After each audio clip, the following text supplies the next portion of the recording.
Officiers généraux, officiers supérieurs, officiers subalternes, sous-officiers, caporaux, matelots et soldats. Le président de la République, chef de l'État et commandant suprême des forces armées de la République démocratique du Congo, s'est adressé à la nation en date du 29 janvier 2025, suite à l'agression du Rwanda et le silence coupable de la communauté internationale. En ces jours, je m'adresse à vous. Allez-vous permettre à nos audacieux ennemis de violer impunément l'intégrité du territoire de la République? Allez-vous permettre que s'échappe l'armée qui a porté la terreur dans vos familles? Vous ne le ferez pas. Marchez donc contre elle. Arrachez à son front les territoires actuellement sous son emprise. Votre engagement et la fidélité à votre devise. Ne jamais trahir le Congo. Toutes ces guerres sont causées par la convoitise de nos ennemis. Ces derniers vont venir pour tenter de vous corrompre. Il ne faut donc pas trahir le Congo. Vous devez vous rappeler les conséquences d'une armée défaite. Apprenez au monde que la malédiction s'abat sur ceux qui violent le territoire du grand peuple. Les résultats de nos efforts ne sera qu'une paix durable. Vaincre sans péril, on triomphe sans gloire. Il n'y a aucun orgueil à tirer d'une victoire facile vis-à-vis de l'ennemi.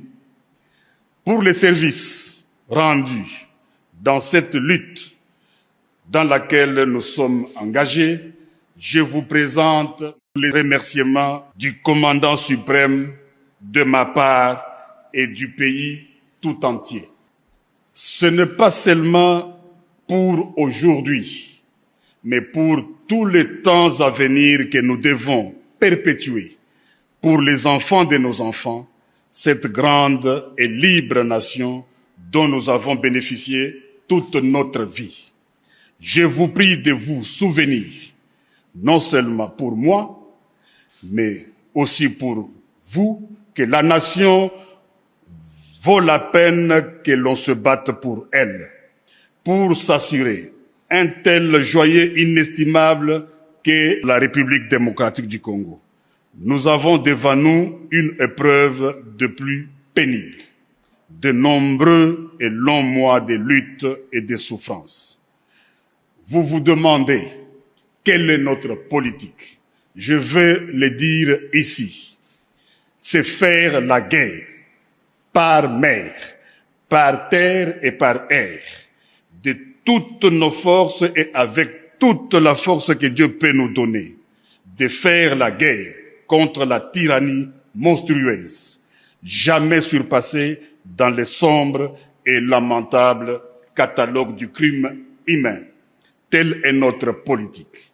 Il s'agit d'une question de vie ou de mort pour la République démocratique du Congo. Il s'agit particulièrement de savoir si le peuple congolais restera libre ou tombera dans l'esclavage post-colonial. Il ne doit pas y avoir de place dans nos rangs pour les pleurnichards et les lâches, pour les marchands de panique et des déserteurs.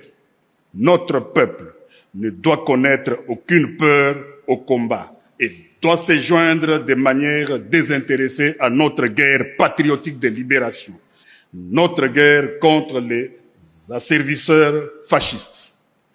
Dans la situation actuelle, la crédibilité de notre armée est essentielle. C'est pourquoi vous devez assumer sans faiblesse votre mission constitutionnelle. Défendre les frontières de la République démocratique du Congo contre toutes les menaces, d'où qu'elles viennent. Vous devez donc faire face aux menaces qui se présenteront dans tous les domaines de conflictualité. Chacun d'entre vous doit se sentir concerné par cette mission. Ici, nous restons debout et nous nous battrons. Il n'y aura pas d'autre retrait.